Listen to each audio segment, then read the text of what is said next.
Hi everybody, Cyndi here with Grome Sewing Machine Company in San Antonio, Texas, and now serving Universal City, Texas. So today is our Foot Friday Frenzy. And what foot are we going to talk about? The walking foot.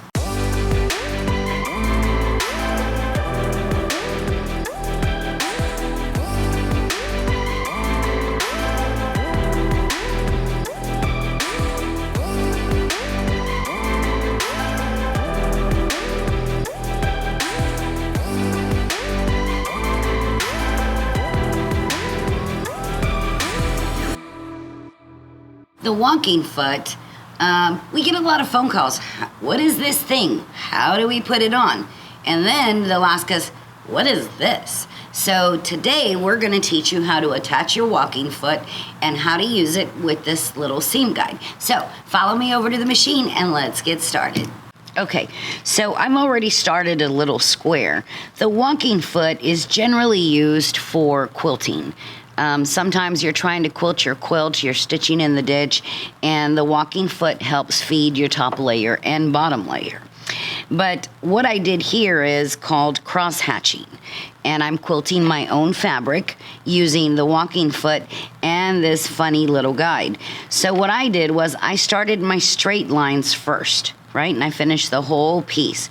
Then I started on the diagonal, and that's where your cross hatching begins. So this is where this little guide comes in handy. So what I do is I take the last row that I stitched and I line it up with my little seam guide, just like that. Okay, so today I am using the Janome M7 Continental, and I love this machine because of all the lighting. If you noticed, my foot went down. I just did that by tapping my foot pedal, and it's a great machine. So now I've got my bar lined up with the last row of stitching I did, and then I just start to stitch. And I'm really not even looking at my needle. All I'm looking at is my bar, and that it stays on the last line of stitching that I did. And that's what's gonna keep your line straight. Almost every machine now comes with this quilting guide. Okay, I'm at the end. I'm gonna cut my thread. It's another thing I love about this machine. My cutter's on the foot pedal. My foot raises up. And so now I've finished that one. Now I'm gonna go to the next row, and I'm lining my little bar up and ready to sew. And you can do this on a full quilt. Get it completely quilted just by sewing these little lines.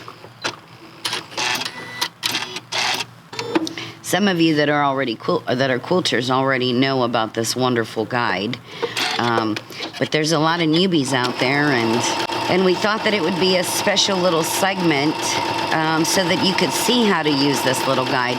In a little bit, we're going to show you how to attach that guide, because there's machines out there that are quite different. The Janome, actually, you snap the foot on through the back. Last row of stitching, and I'm done. So now, if this were my actual quilt,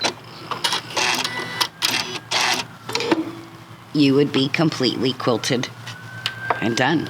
Look how pretty. So now, let's walk over to another machine, and I will show you how to attach your walking foot and this quilt guide. Okay, so here we are at this sewing machine, and most machines out on the market, the walking foot gets attached just like this machine, okay? So the first thing you're going to do is you're going to loosen your presser foot screw. So I'm going to come in here. Hopefully my hand's not too much in the way. And we're just going to loosen that. And the foot comes right off completely. Then you're going to take your walking foot, and this is where it screws on. Now you see this little piece here that moves up and down? That's what actually walks the foot. This here needs to go through your needle clamp bar, which is this piece right here, okay? So you have to come around from the back, and then you're going to slide it in. Now if your screw isn't loose enough, it's not going to click in, right? So now we're in there, and I'm going to tighten this down a little bit, and I'm going to stop for just a second because I want you to see how this little fork here is in between my needle bar screw, okay? So now I'm going to get my screwdriver, and I'm going to tighten this down, and you want to make sure that you're nice and tight. So we're tightening the screw down, and now our walking foot is attached, okay? Now, on the back of every walking foot, there's going to be a hole or a little slot, and that's where your quilt bar goes through. So over here, I'm going to slide this in. See how it just moves? Once you figure out the width of your lines, then you're going to reach over, and some of them have a little screw in the back that you tighten down. And that's how simple it is. Now, let's go over to our Pfaff machine, because the Pfaff machine is completely different than any other machine on the market, and I want to show you how to attach your quilt guide to that brand. Okay, so here we are at the Pfaff, and most Pfaff machines are a bit different than the other brands of machines because our walking foot is built in. It's this little black thing back here, so all you do is engage your walking foot, also known as the IDT foot. And back here, see that little hole? There's a screw up here. You loosen that screw just enough so that this quilt guide will slide right in. Once it slides in, then you're going to come back in here and you're going to tighten the screw down. And that's how simple it is on the Pfaff. Well, everyone, I hope that you enjoyed this Foot Friday Frenzy video. That's a tongue twister today. And, you know, for those of you that don't have a Pfaff or a Janome or a Juki, and you're wondering if that foot's available for your machine, guess what? It is. And we carry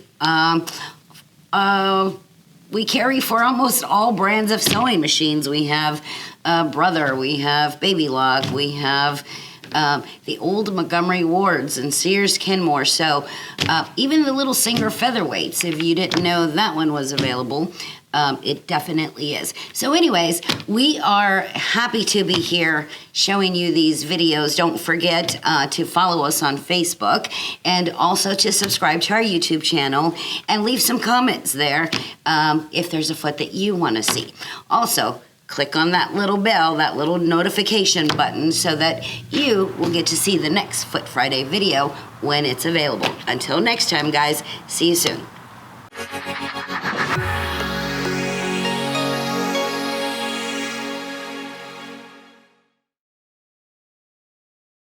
Boobies. I ain't got no booty to shake. I'm rolling. Oh, bloopers. Yeah.